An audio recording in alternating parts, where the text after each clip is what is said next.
Biri gece yarısı çöldə qalmışdı.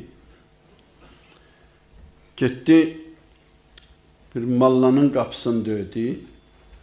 Dedi, çöldə qalmışam. İstədi deyə ki, mən məsələn də yaxınam, möminəm, zat.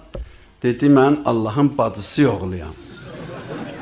Məqsədi bu idi ki, yəni mən yaxınam, belə möminlərdənəm filan. Molla da mənim kimin döymüş, zirəh mollaymış, ağıllı mollaymış.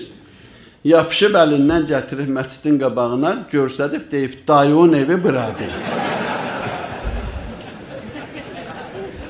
Onlardan ne üçün istihza etdiklərini soruşsan deyərlər. Biz sadəcə boş-boş danışıb zarafatlaşırdıq.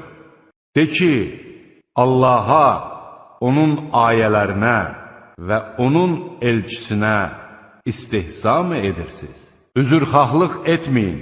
İman gətirdikdən sonra artıq kafir oldunuz.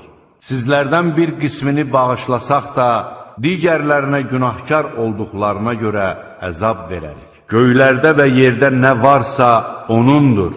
Həqiqətən Allah zəngindir, tərifə layiqdir. Onlar Allahı lazımınca qiymətləndirmədilər. Şübhəsiz ki, Allah qüvvətlidir, qüdrətlidir. Ey insanlar! Siz Allaha möhtaçsınız. Allah isə zəngindir, tərifə layiqdir.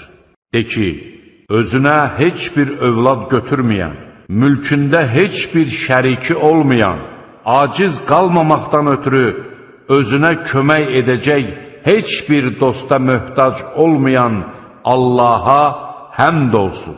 Onu tərifləyərək uca tut. Əgər göydə və yerdə Allahdan başqa məbudlar olsaydı, onların hər ikisi fəsada uğrayardı.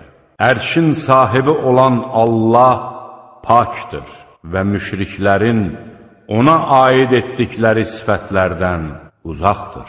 İnsanlar arasında elələri də var ki, heç bir biliyi olmadan başqalarını Allah yolundan saptırmaq və Allahın ayələrini lağa qoymaq üçün boş-boş sözləri satın alırlar.